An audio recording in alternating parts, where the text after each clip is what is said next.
ഇന്നലെ കർക്കിടകമായിരുന്നു. അപ്പം ഞാൻ എൻ്റെ അമ്മേൻ്റെ വീട്ടിലേക്ക് പോയി. അവിടെയായിരുന്നു നമുക്ക് രാത്രി ബാവുണ്ടായത്. അപ്പം അവിടെ എത്തിയ സമയം എന്ന് വെച്ചാൽ അമ്മമ്മ തകൃതിയായി പണിയെടുക്കുന്നു.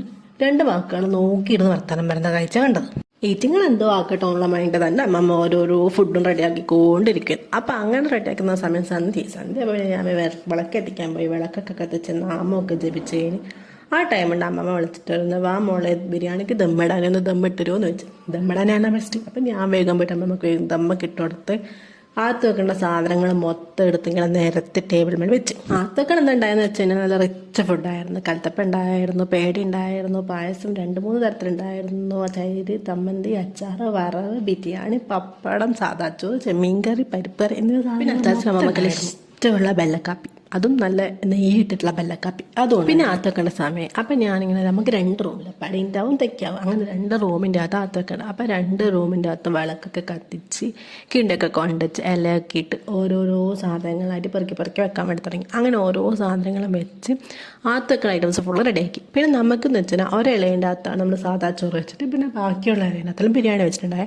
പിന്നെ പുറത്തേക്ക് കൊണ്ടുപോകേണ്ട 2 കുഞ്ഞി ഇലയുണ്ടാവും, അതിൻ്റെ അകത്ത് 2 മിക്സ് ആക്കിയിട്ട് വെക്കാം. അപ്പം അങ്ങനെയുള്ള എല്ലാ സാധനങ്ങളും ഞാൻ ഫുള്ള് അറേഞ്ച് ചെയ്തിട്ട് അവിടെ ആത്ത് വെക്കേണ്ട വിധത്തിൽ ഫുള്ള് സെറ്റാക്കി വെച്ച്. അപ്പോൾ ഒരു സംശയമായിരിക്കും, ഇങ്ങനെ ആത്ത് ചെറുപ്പം ബിരിയാണി എല്ലാം വെക്കുമോ? വെക്കും. കാരണം എന്ന് വെച്ചാൽ നമ്മളൊരു വിശ്വാസത്തിൽ ഈ മരിച്ചുപോയ കാരണവർക്ക് ഇഷ്ടമുള്ള സാധനങ്ങളൊക്കെ കൊടുക്കണം. അപ്പോൾ അവർക്ക് എന്താണ് ഇഷ്ടം ആ സാധനങ്ങൾ മൊത്തം വെക്കും.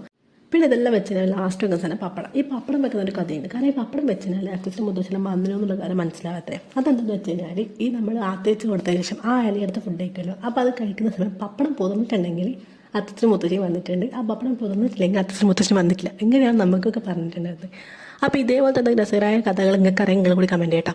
പിന്നെന്ന് വെച്ച് കഴിഞ്ഞാൽ അത് മൊത്തം വെച്ചിട്ടാണ് എല്ലാവർക്കും അരി കൊടുത്ത് അരി ഇട്ടിട്ട് പിന്നെ നമ്മൾ കുറച്ച് സമയം വാതിൽ അടച്ച് വെച്ചിട്ട് അവർക്ക് ഫുഡ് കഴിക്കുന്ന സമയം കൊടുക്കും. അപ്പോൾ അങ്ങനെ അവർ ഫുഡെല്ലാം കഴിച്ച് കഴിഞ്ഞാൽ പിന്നെ നമ്മൾ മടക്ക അരി ഇട്ടിട്ട് അവരെ പറഞ്ഞ് വെച്ചിട്ട് നമ്മൾ അതിൻ്റെ അകത്ത് പുറത്തേക്ക് വെക്കണം എന്ന് പറഞ്ഞ ഇലയില്ലേ, ആ 2 ഇല എടുത്തിട്ട് പുറത്ത് കൊണ്ടുവച്ചിട്ട് പിന്നെ നമ്മൾ വാവ് മടക്കിയിട്ട് നമ്മളെല്ലാവരും ഫുഡ് കഴിക്കുക ചെയ്യും. അപ്പോൾ അങ്ങനെ കഴിക്കേണ്ട സമയം എന്നോട് അമ്മ പറഞ്ഞ് ചെമ്പുണ്ട് വേണം അത് എനിക്കിപ്പോൾ കിട്ടും. അപ്പം ഞാൻ വേഗം പോയിട്ട് ആ ചെമ്പിൻ്റെ അകത്ത് ചോറ് പെരക്കി തിന്ന് അതിൻ്റെ അകത്തുള്ള ടേസ്റ്റ് ചോറ് പ്രത്യേക ടേസ്റ്റാണ്.